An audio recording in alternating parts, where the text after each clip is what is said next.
Welcome sa Test Kitchen. Gagawa tayo ngayon ng peach mango pie.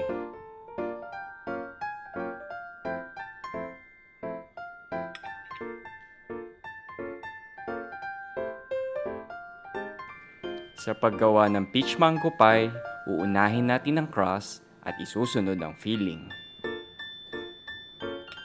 Pwede ito serve na may ice cream, pero hindi ito kasama sa recipe. Sa isang mixing bowl, isalin ng harina na may konting asin.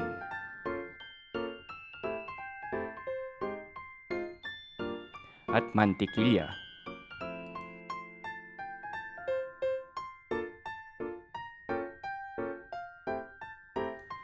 Kurut-kurutin ang mantikilya hanggang magsanib sila ng harina.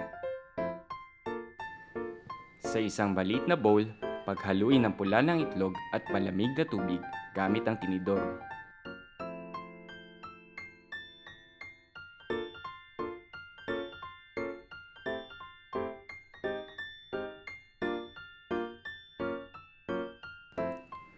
Unti-unting ihalo ang egg mixture sa flour mixture.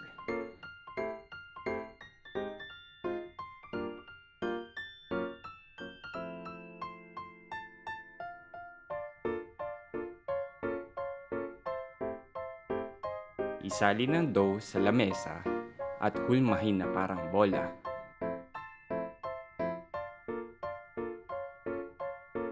Hatiin ito sa dalawa at hulmahin na parang disc.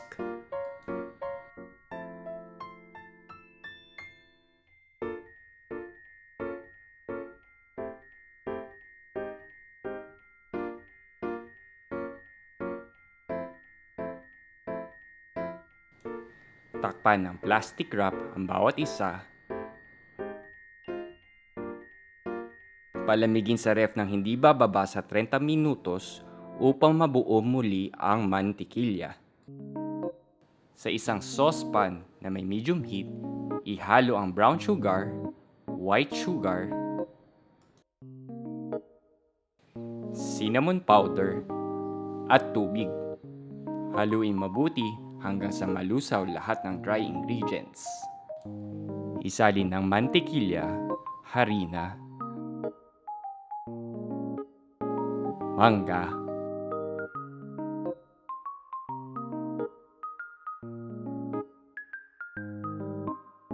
at peaches.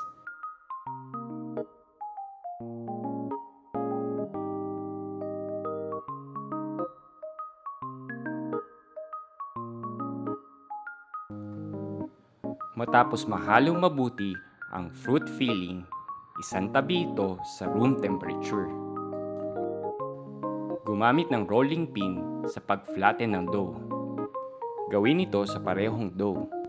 Kung nagbibiyak-biyak ang dough, ibalik muli ito sa ref para mamuo ang mantikilya. Kapag sapat na ang sukat ng dough, ilagay na ito sa pie dish.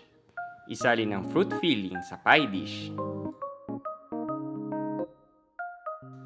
Takpan ang pie dish ng kapares na dough.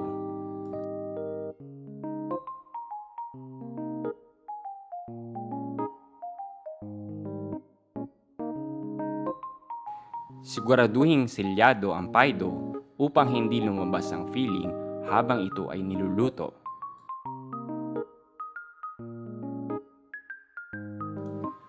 Gumamit ng isang buong itlog para sa egg wash.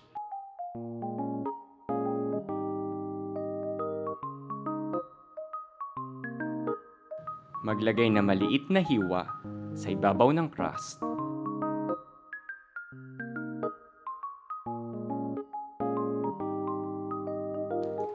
Lutuin sa oven sa loob ng 40 hanggang 45 minuto.